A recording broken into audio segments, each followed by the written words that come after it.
नमस्कार दोस्तों, जय सिया राम, जय माता दी। कैसे हो आप सभी। तो अपन पिछली क्लास के अंदर क्या बात की थी। पिछली क्लास में अपन ने अमर सिंह जी के बारे में और महाराणा प्रताप के बारे में थोड़ी बहुत जो रह गई थी वो बात की थी। महाराणा प्रताप की मृत्यु 19 जनवरी 1597 के अंदर। ठीक है, आपको पूछ ले महाराणा प्रताप का राज्याभिषेक कितने वर्ष के अंदर हुआ, तो 40 के अंदर जन्म हुआ है, 72 के अंदर राज्याभिषेक हुआ है, तो 32 वर्ष की उम्र के अंदर महाराणा प्रताप का राज्याभिषेक हुआ है। लगभग कितने वर्षों तक शासन किया है, तो आप 72 से 97 अपना आप निकाल लो। ठीक है, तो मतलब इनका बताने का मतलब क्या है, आपको किसी भी प्रकार से पूछ सकते हैं वो, और पूछा हुआ भी है। तो आपको अगर कंफ्यूज मत होना, हल्दी घाटी युद्ध की भी डेट दे देते हैं ऑप्शन के अंदर, महाराणा प्रताप के जन्म की डेट दे देते हैं, मृत्यु की डेट दे देते हैं, एक दे देते हैं राज्याभिषेक 28 फरवरी, राज्याभिषेक 28 फरवरी 1572 महादेव बावड़ी गोगुंदा में हुआ था। ठीक है, तो इसी दिन आपके उनकी मृत्यु हुई थी। तो ये बात अपन ने महाराणा प्रताप के बारे में की थी। और महाराणा प्रताप के अपने कुछ दरबारी लिखे थे, हेमरत्न सूरी हुए, रामा साधु, माला साधु, साधुनाथ त्रिवेदी, चक्रपाणी मिश्र की किताबें आपने याद कर ली होगी, राज्याभिषेक पद्धति, मुहूर्तमाला, व्यवहार आदर्श और विश्व वल्लभ, जिसके अंदर आयुर्वेद पर्यावरण की जानकारी है। बाद में हमने शुरू किया था आप अमर सिंह जी, जो उनके पुत्र थे। अमर सिंह जी का शासनकाल कब से है, 1597 से लेकर 54 के अंदर राज्याभिषेक हुआ, 1620 तक थे। इनके समय बहुत आक्रमण हुए, लेकिन सबसे प्रसिद्ध घटना कौन सी है, 5 फरवरी 1615 के अंदर मेवाड़ मुगल संधि हुई। तो शुभकरण और हरिदास जी को भेजा, उधर से खुर्रम आया, शाहजहां, इन दोनों ने संधिया कर ली। तो क्या क्या संधि के अंदर शर्त क्या थी, भाई मेवाड़ का राजा आपके दरबार में नहीं होगा, विवाह के लिए आप फोर्स नहीं करोगे, और आप चित्तौड़ हमें वापस दीजिए। चित्तौड़ की उन्होंने कहा आपको चित्तौड़ की मरम्मत नहीं करवानी। तो इस आपके बाद में क्या हुआ, इस संधि के बाद में अमर सिंह जी को बड़ा बुरा लगा, तो वो कहाँ चले गए, सीधा चले गए नौ चौकी की पाल। कहाँ है ये, राजसमंद के अंदर। और यहीं उनका क्या हो गया, देहांत हो गया। देहांत कहाँ हुआ भाई बताओ, आहड़ में इनकी छत्री बनाई है बाद में, नौ चौकी के पाल राजसमंद में ही उनका देहांत हो गया। आहड़ के अंदर छत्री बनी है, सबसे पहली छत्री आहड़ के अंदर अमर सिंह जी की ही बनी है। और आपके अमर सिंह जी के बाद में जितने भी मेवाड़ के राणा हुआ है, उन सारों की छत्री इधर ही है, आगे लिखाने की जरूरत नहीं होनी चाहिए। तो ये घटना शायद हमने लिखी नहीं लिखी, ऊंठाला का किला विजय करने गया वाला, आपको पूछ ले ऊंठाला किले की विजय की घटना किस राणा के समय हुई, तो आप लिखिए ऊंठाला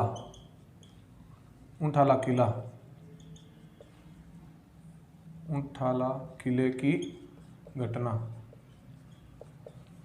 ऊंठाला किले की घटना हुई है। ठीक है, तो इसके बारे में अपन बात करते हैं। तो ऊंठाला किले की घटना अमर सिंह जी फर्स्ट के समय, ये घटना किस राजा के समय हुई है, अमर सिंह फर्स्ट के समय, महाराणा प्रताप के पुत्र अमर सिंह जी, उनके समय ये घटना हुई है। कल शायद आपको लिखा ही नहीं, तो आप थोड़ा सा साइड में लिख लीजिए। ठीक है, ऊंठाला किला, अब ये देखो ऊंठाला कहाँ है, ऊंठाला है उदयपुर में।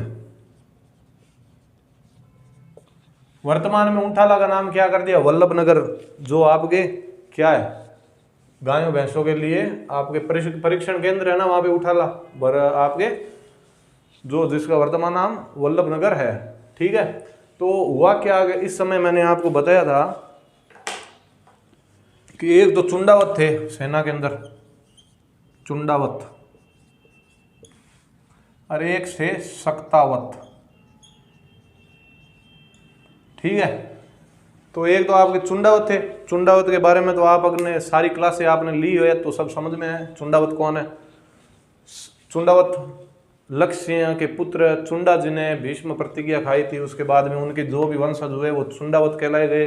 इनको अरावल दल दिया था ना, अरावल दल का क्या था, गौरव प्राप्त था इनको। इसके बाद में कहा गया था उस घटना के बाद में कि अरावल दल हमेशा के लिए चुंडावत के वंशज के ही पास होगा। तो इन चुंडा के जो भी वंशज थे वो चुंडावत थे, अरावल दल के अंदर चुंडावती रहते थे। महाराणा प्रताप के भाई शक्ति सिंह थे ना, शक्ति सिंह जो आपके सेना लेके आए थे हल्दी घाटी के युद्ध में महाराणा प्रताप के खिलाफ, लेकिन बाद में अपने भाई पर उनका प्यार आ गया, उनका भाव, भ्रातृत्व भाव, जब भाई को मुश्किल के अंदर देखा तो उन्होंने वापस अपने भाई का पक्ष ले लिया, वो शक्ति सिंह। तो शक्ति सिंह के जो आगे वंशज हुए ना, शक्ति सिंह के आगे जो वंशज हुए उनको क्या कहा गया है? शक्तावत। ठीक है, तो भाई शक्तावत और चुंडावत के बीच में एक कंपटीशन हुआ था। क्या? एक प्रतियोगिता हुई है। तो आप इतना लिख लीजिए इसके समय, शक्तावत व चुंडावत प्रतियोगिता हो गई। ये क्या बात थी भाई, अभी करते हैं अपन बात। तो अमर सिंह जी के समय जो आपके ये चुंडावतों के सरदार थे, चुंडावतों के सरदार महाराणा प्रताप के समय, देखो सांगा के समय रतन सिंह चुंडावत थे, महाराणा प्रताप के समय कृष्णदास चुंडावत थे, और इन अमर सिंह के समय थे आपके जेत्र सिंह चुंडावत, जेत्र सिंह। और आपके ये शक्तावतों का लीडर कौन था? बल्लू शक्तावत, बल्लू।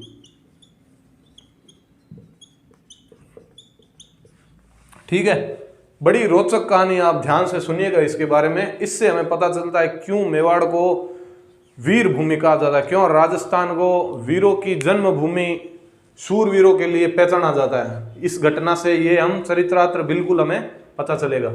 तो शक्तावतों के सरदार कौन थे? बल्लू शक्तावत। चुंडावतों के सरदार जेत्र सिंह चुंडावत। तो चुंडावत थे तो सिसोदिया, लेकिन अपने चुंडा पीछे लगाते हैं। तो इस समय मेवाड़ पर लगातार आक्रमण हो रहे थे, मैंने आपको बताया। तो हमेशा अरावल दल के अंदर कौन होते थे? आपके चुंडावत होते थे। तो ये शक्तावतों का जो नेता है, ये बल्लू शक्तावत, ये एक बार अमर सिंह जी के पास गया और उन्होंने कहा, भाई क्यों, हमारे पास क्या, हमारे रगों में क्या खून नहीं दौड़ता है, या हम किसी कायर की औलाद हैं? हमारे अंदर क्या अरावल दल के अंदर लड़ने का हमारे पास क्या इतनी ताकत नहीं है? क्या हमारे पास इतना अभिमान है ये जो हम अरावल दल के अंदर नहीं है? हमेशा आप हमको चंदावल के अंदर डाल देते हो। चंदावल मतलब सेना का सबसे पिछला भाग। तो इतनी ताकत तो भाई हमें, हमारे अंदर भी है कि हम भी अरावल के अंदर जगह दो हमें। लेकिन अमर सिंह जी ने कहा कि भाई अरावल तो अपने पुरख हैं, वो चुंडावतों को देकर चले गए हैं, तो इस परंपरा को तो बिल्कुल बदला नहीं जा सकता।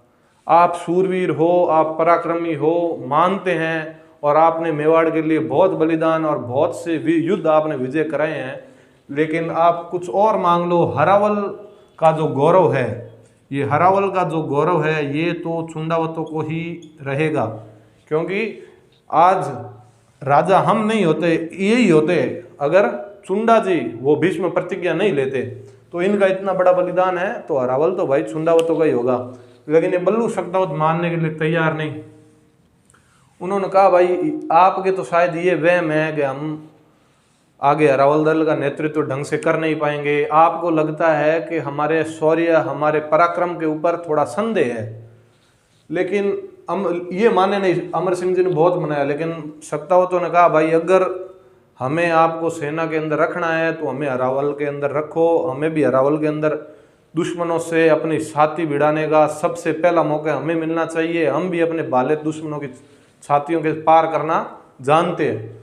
तो नहीं माने तो सभी सामंतों ने बैठ कर कहा, अमर सिंह जी को समझाया क्या करें, शक्तावत जी मान नहीं रहे हैं, चुंडावत जी से हम छीन नहीं सकते, और दोनों ही योग्य है, किसी में दोनों एकदम, दोनों का पलड़ा एकदम भारी, दोनों ही बड़े पराक्रमी वीर, दोनों ही लोग।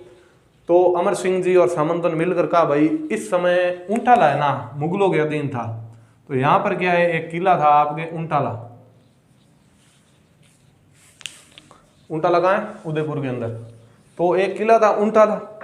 उन्होंने कहा, भाई जो ऊंटाला को विजय कर लेगा ना, जो ऊंटाला को जीत लेगा, वही हरावल दल का नेता हो जाएगा। ठीक है, वही हरावल दल बनाएगा, उसी को ही हरावल का गौरव प्राप्त होगा।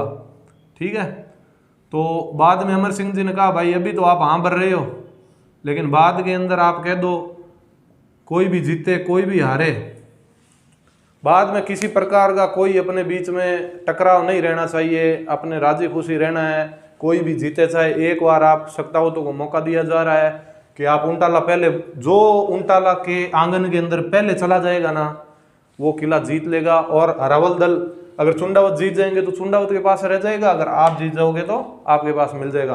तो दोनों सरदारों ने हाँ भर दी, ठीक है। और आपके ये रहा आपका उदयपुर।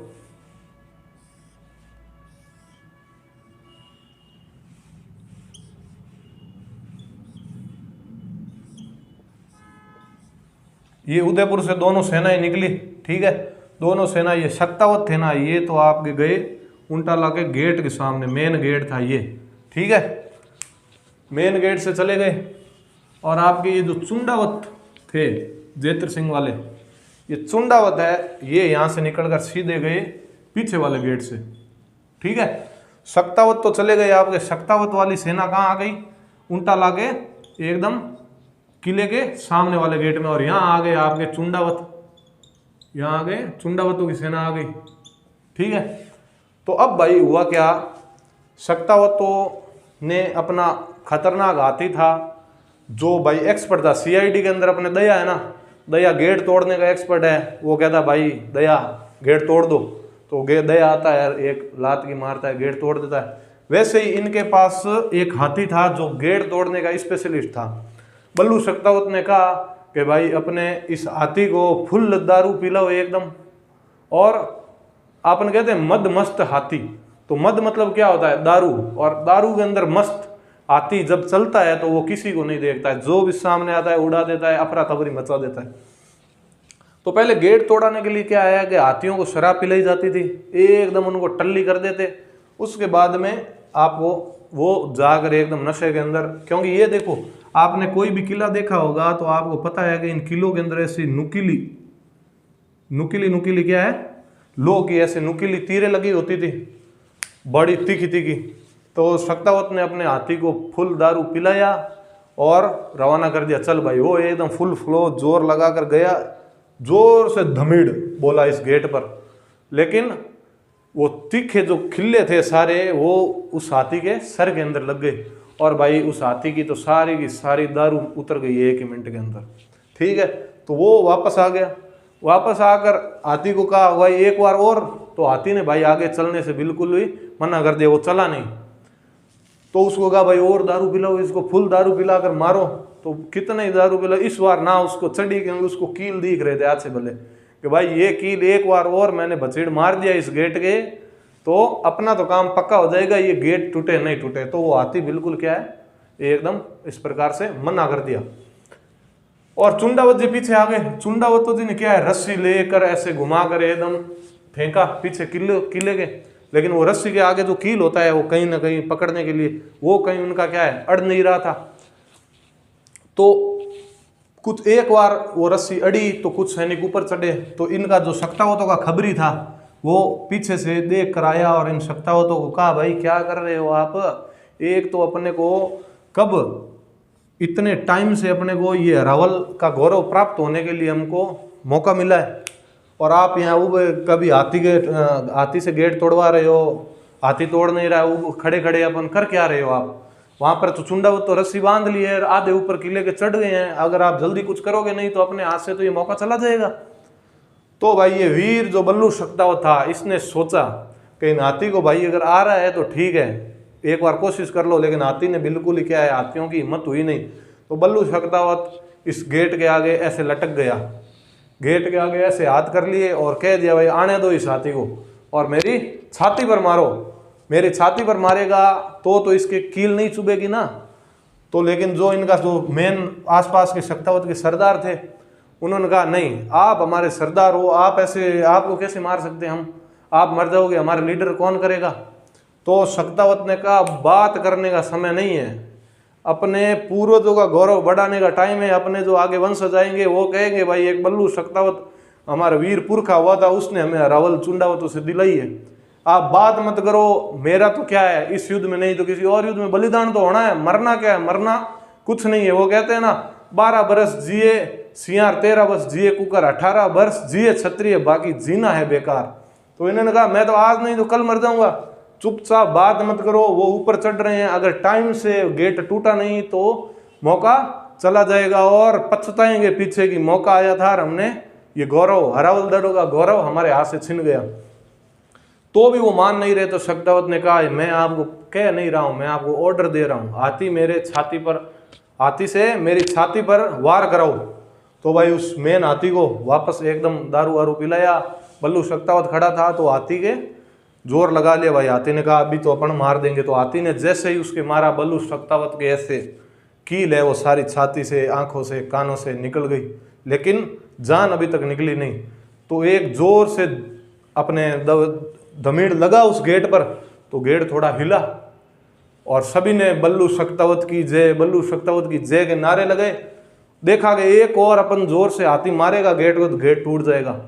तो पीछे चुंडावत का खबरी था, उसने भी कहा कि भाई आप कर क्या रहे हो, क्या खिलौने की तरह खेल रहे हो, रस्सी मार रहे हो, गिर रहे हो, रस्सी आपकी अड़ नहीं रही है, क्या मुंह दिखाओगे भाई आप अपने पुरखों को जिन्होंने इतना बड़ा बलिदान देकर अपने को हरावल दल दिलवाया था। आज तो भाई पुगता है। बल्लू इस प्रकार से लटक गया है, उसकी जान चली गई है, आधी जान है आधी चली गई है, और वो तो गेट टूटेगा, अपन पता नहीं कब चढ़ेंगे। तो जेत्र सिंह जी ने कहा भाई फटाफट चढ़ सकते हो तो चढ़ो, कोशिश करो जल्दी। तो वो वापस आकर देखा गया भाई एक हाथी ने एक धमीड़ और मार दिया है और गेट अभी बस एक और हाथी आएगा पीछे से, तीसरा वार करेगा, गेट पक्का टूट जाएगा। तो जेत्र सिंह जी ने बिना समय गवाए अपने सैनिक को बुलाया और कहा कि मैं मेरा सिर काट के तेरे को दे रहा हूं, ये सिर सीधा का सीधा ऊंटा लगे किले के प्रांगण में जाकर गिरना चाहिए, ठीक है। तो उन्होंने कहा ये आप ये से क्या कर रहे हो, अपन चढ़ जाएंगे। उन्होंने कहा सोचने का समय नहीं है वीर, अगर ये हरावल अपने हाथों से चला गया तो स्वर्गों के अंदर अपने पूर्वजों को मुंह दिखाने लायक नहीं रहूंगा, और लोग पढ़ेंगे कि भाई हरावल चुंडा से लेके कृष्णदास जी तक तो अपने पास ही था, लेकिन ये एक बेलखना जेत्र सिंह चुंडावत आया था, तब उसके हाथ से अपने चुंडावतों के हाथ से हरावल चला गया। ऐसा कलंक में मेरी जिंदगी में लगना नहीं है। तो सर काट लिया, एक हाथ से कटार निकाली, सर काट दिया, और काटने से पहले कहा सीधा प्रांगण में जाकर गिरना चाहिए। तो इधर से हाथी जा रहा था, एक धमीड़ जैसे ही मारा तो गेट टूट गया और सभी जोर जोर से बोलने लगे बल्लू शक्तावत की जय, बल्लू शक्तावत की जय, हरावल शक्तावतों का हो गया, हरावल शक्तावतों का हो गया। लेकिन आगे जाकर देखा तो क्या, जेत्र सिंह का गला एकदम किले के प्रांगण में कटा हुआ पड़ा है, और सभी चुंडावतों ने कहा भाई हमारे जेत्र सिंह जी ने गर्दन काट के पहले इसमें फेंक दी। तो इस प्रकार के शूरवीर थे जिन्होंने अपने गौरव के लिए अपना सर काट दिया। बल्लू शक्तावत ने अपने छाती पर वार ले लिए, जिस प्रकार महाभारत में पितामह भीष्म तीरों की सैया पर सोए थे, ठीक उसी प्रकार बल्लू शक्तावत इस नुकीले किलों पर सो गया था, लटक गया था, लेकिन अपने गौरव प्राप्त करने की उसने पूरी कोशिश की।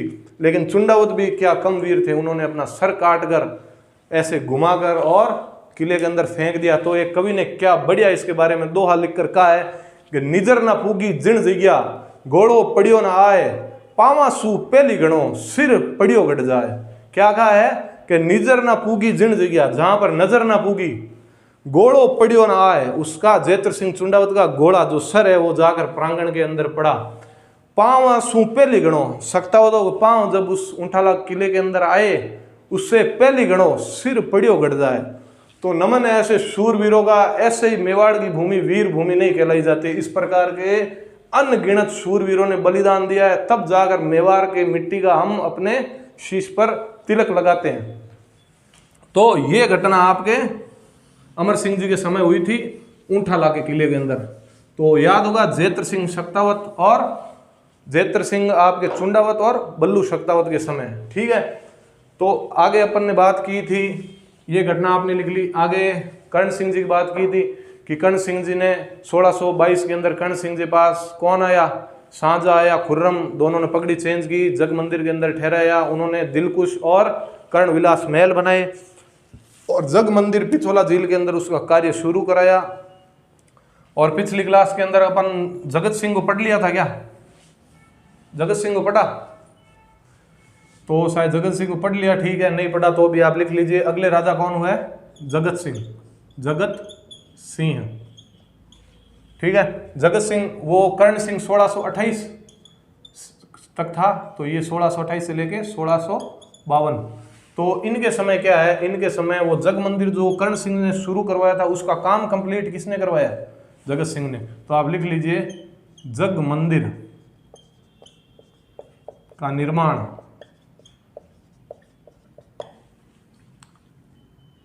पूर्ण करवाया। आपको पूछ ले जग मंदिर का निर्माण किसने पूर्ण करवाया, तो जगत सिंह। शुरू किसने करवाया, तो कर्ण सिंह।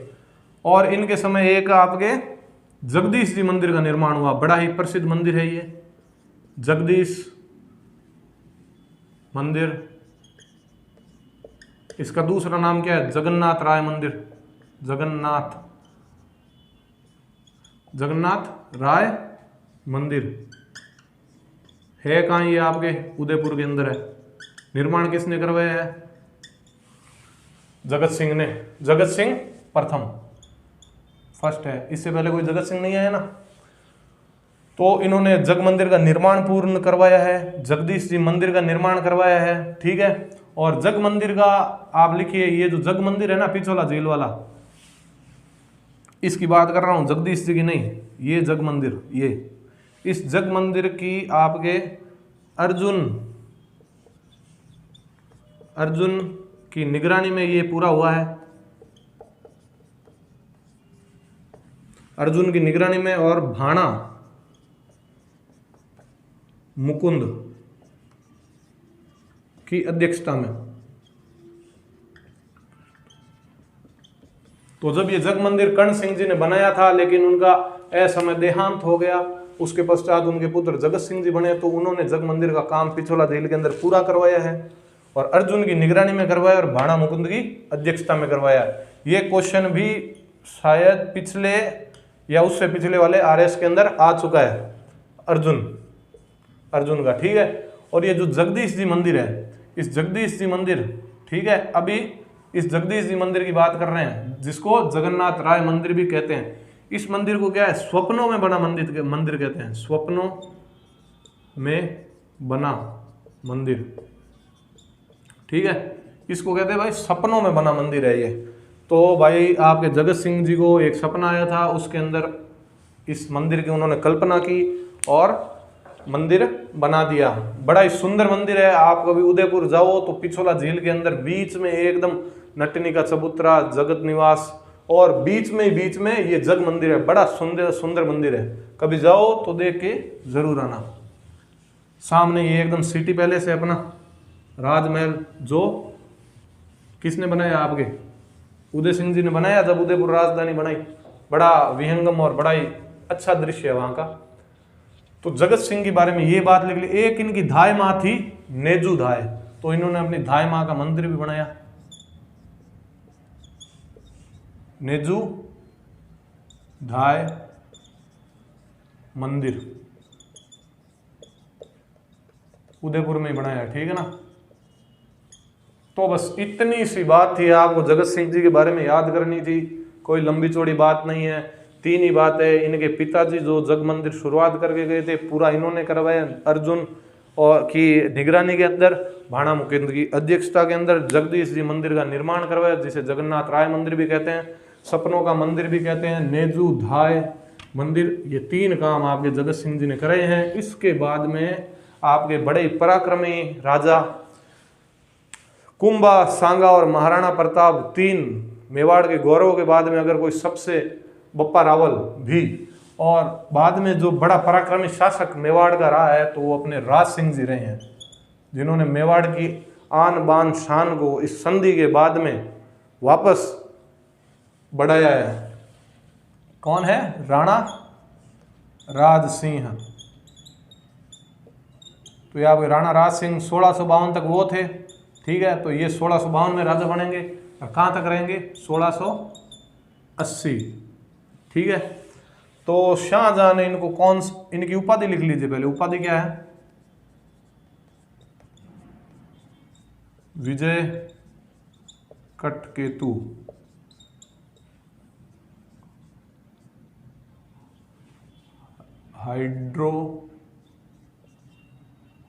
हाइड्रोपोलिक ruler, हाइड्रोपोलिक ruler. विजय कट्टकेतु हाइड्रोपोलिक रूलर उपाधि पूछ ले किसकी है, तो राणा राज सिंह जी की है भाई। ठीक है, राणा राज सिंह जी को मनसबदारी के बारे में मैंने आपको बताया था कि अकबर ने शुरू किया है, ये मंगोलों की एक सैन्य व्यवस्था है। तो आपके कर्ण सिंह जी को 5000 की मनसबदारी दी थी।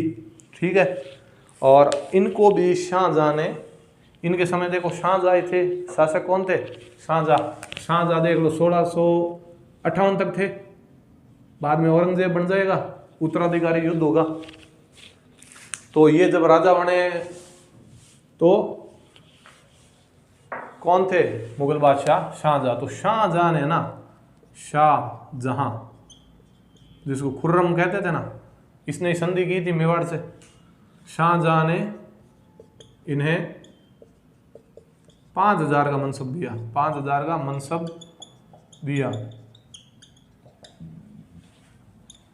बाद में 1658 के अंदर शाहजहां को हटा दिया और उसको क्या है, उस ताजमहल के सामने, ताजमहल में क्या है, बंद करके बंदी बना दिया। और 1666 के अंदर इसकी मृत्यु हो गई थी, लेकिन ये जिंदा था ना उससे पहले ही 1658 के अंदर ही औरंगजेब अपने भाइयों को मार के, पिता को कैद करके बादशाह बन जाता है। तो औरंगजेब इनको क्या है, 1000 मनसबदारी बढ़ा देता है और कितनी दे देता है, औरंगजेब ने इन्हें 6000 की मनसबदारी दे दी, मनसब दिया। ठीक है, अब इनके समय क्या हुआ गया, मुगल, अभी ये तो अपन थोड़ा इंडिया जीके के इतिहास के अंदर चले जाएंगे, लेकिन आपको थोड़ी सी घटना बता देते हैं कि 1657 के अंदर एक अफवाह फैल गई कि शाहजहां जी है ना वो बीमार हो गए और किसी भी समय लुढ़क सकते हैं। तो ये औरंगजेब उस समय बंगाल के अंदर, एक इनका भाई दारा सिको वो दक्षिण भारत के अंदर, और एक आपके मुराद, एक था सूजा, ये औरंगजेब के क्या है, भाई है, औलादे हैं शाहजहां की। ठीक है, तो इन सब ने पता चला ना भाई बाप लुढ़कने वाला है, तो ये भाग कर क्या है, दिल्ली के पास आ गए कि भाई फटाफट कहीं दूसरा बादशाह नहीं बन जाए। तो ये लड़े, ये भाई है ना आपस के अंदर क्या है, ये दारा सिको, औरंगजेब, मुराद, सूजा सारे लड़ने लग गई। ये मुराद को तो पागल बनाकर औरंगजेब ने कहा कि तू मेरे साथ में रह, मैं तेरे को भी क्या आएगा अच्छा पद दे दूंगा। लेकिन वो तो किसी का नहीं था, इसने सभी भाइयों को मार दिया, अपने बाप को मार दिया। बड़ा ही क्रूर, इतिहास के अंदर बड़ा ही क्रूर राजा हुआ ये औरंगजेब। तो औरंगजेब क्या इन सबको हरा उरा के राजा बन जाता है। लेकिन जब इनके बीच में उत्तराधिकारी का युद्ध चल रहा था ना, तो राज सिंह जी के पास दारा सिको ने और औरंगजेब ने, दोनों ने क्या है संदेश भेजा कि आप आपकी सेना लेकर हमारी मदद करने आओ। तो राज सिंह जी बड़े होशियार थे। राज सिंह जी ने कहा जिस तरफ अपन जा रहे हैं, मान लो वो हार जाए तो वो सामने वाला अपने ऊपर चढ़ जाए, अगर मेवाड़ के लिए खतरा हो सकता है। तो मान सिंह जी ने क्या कहा कि मेरे लिए तो सभी मुगल शहजादे एक ही बराबर हैं, मैं किसका साथ दूं और किसका नहीं दूं। तो ये किसने कहा है, उत्तराधिकारी, मुगल लिख लेना, मुगल उत्तराधिकारी। मुगल उत्तराधिकारी युद्ध के समय मुगल शहजादों ने मदद मांगी तो राज सिंह ने यह कहते बात टाली कि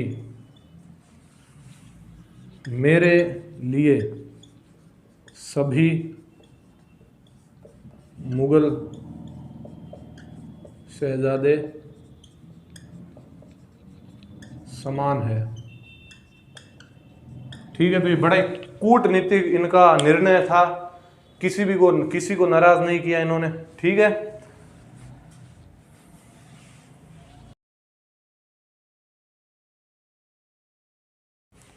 तो ये बाद में ये तो गए नहीं, लेकिन राजपूताना के दूसरे राजा गए, जैसे जसवंत सिंह थे आपके मारवाड़ के, उन्होंने मदद करने गए थे वो।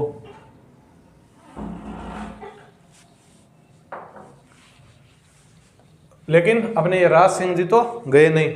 लेकिन राज सिंह जी ने इन उत्तराधिकारी युद्ध के चल रहा था ना, तो कंडीशन क्या थी उस समय की, गए शाहजहां को तो इन्होंने क्या है बेटों ने कब्जों में ले लिया, कैद कर दिया, और अभी इनका ध्यान सिर्फ और सिर्फ तख्त पाने के अंदर था। दूसरे भारत के अंदर इनका कोई ध्यान नहीं था। ये दो सारे भाई आपस में लड़ रहे थे, अपने अपने पक्ष में जितने राजा आ सकते हैं उतने को अपने पक्ष में कर रहे थे। कुछ राजा जा रहे थे, कुछ राज सिंह जी की तरह मना कर रहे थे, तो वो तो बिजी हो गए उधर। और इस बात का फायदा उठाकर राज सिंह जी ने क्या किया, राज सिंह जी ने कहा भाई अपन तो उनके मामले के अंदर पड़ेंगे नहीं, हम क्या करते हैं कि जितने भी मेवाड़ के हिस्से हैं जो अभी मुगलों के अंडर में, उस सारों को जीत लो, अभी मौका है अपने पास। और उन्होंने एक टीका दौड़ नाम की एक प्रतियोगिता आयोजित करवाई, और उसके अंदर क्या है कि जितने भी आपके मुगलों ने अपने मेवाड़ के अंदर कब्जा कर रखे थे, वो सारे क्षेत्र क्या ले लिए, अपने कब्जे में ले लिए, अपने लिए वो तो लिए। और राज सिंह जी ने क्या है, मुगलों के क्षेत्र भी, कुछ मुगलों के क्षेत्र भी अपने मेवाड़ के अंदर मिला लिए। तो आप लिखिए 1658 में टीका दौड़ प्रतियोगिता के माध्यम से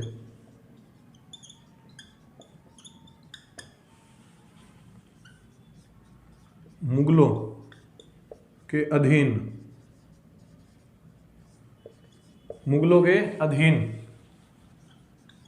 मेवाड़ के कई क्षेत्रों को जीता। तो क्या है, 1658 में टीका दौड़ प्रतियोगिता के माध्यम से मुगलों के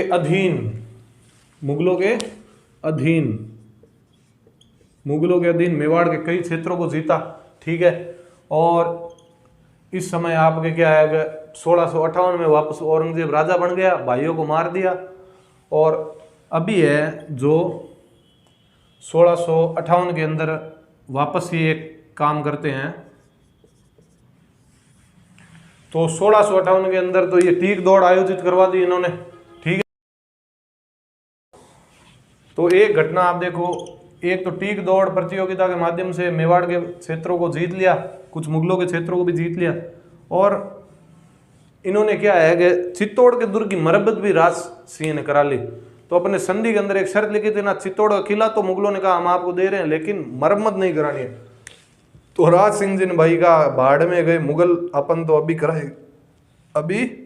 कराएंगे चित्तौड़ की मरम्मत।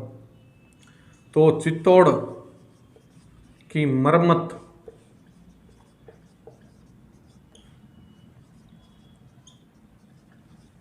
शुरू की।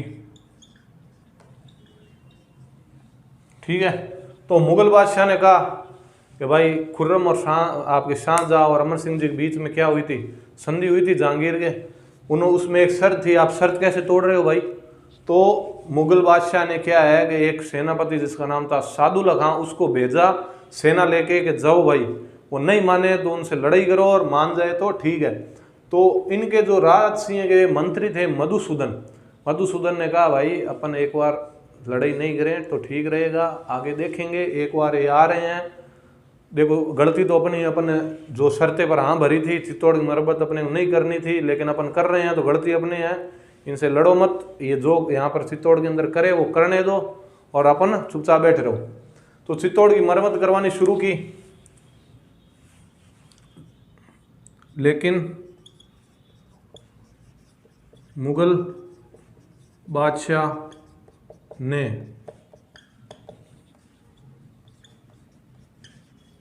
सादुल्ला खां के नेतृत्व में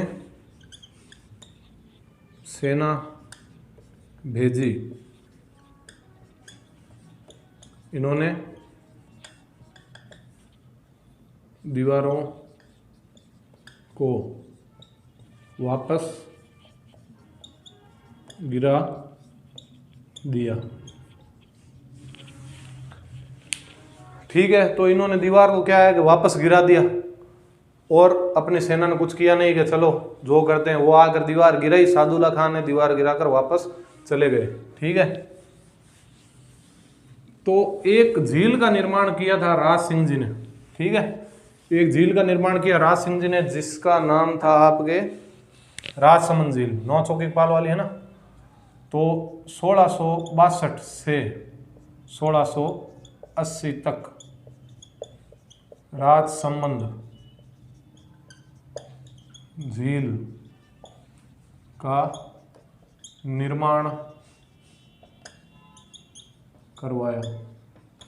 राजसमंद झील का निर्माण कराया 1662 से लेके 1680 तक। आग पूछ ले राजस्थान का ऐसा कौन सा जिला है जिसका नाम किसी झील पर है, तो राजसमंद जिला भी है अपने, तिलक की आकृति का, वो भूगोल के अंदर पड़ेगा। राजसमंद देखो दक्षिण राजस्थान के अंदर इस प्रकार का उसका नक्शा है, ये इस प्रकार का, तो तिलक की तरह है।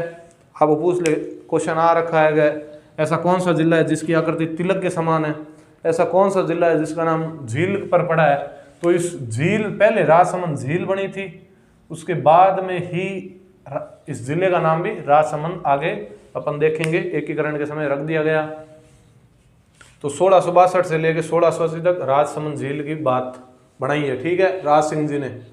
और भी इस झील के बारे में बहुत सी बातें हैं जो अपन भूगोल के अंदर जब नदियों का, झीलों का टॉपिक आएगा तब हम सब इसको मिलकर ढंग से करेंगे। तो राज सिंह जी के बारे में आगे की बात अगली वीडियो के अंदर करेंगे। अगर दोस्तों आपको ये वीडियो पसंद आ रही है तो धनाधन लाइक शेयर और अपने दोस्तों के साथ कर दो इसको शेयर। ठीक है दोस्तों, मिलते हैं अगली वीडियो के अंदर। करते रहो इसको, अपना योगदान देते रहो चैनल को आगे बढ़ाने के अंदर। ठीक है दोस्तों, धन्यवाद।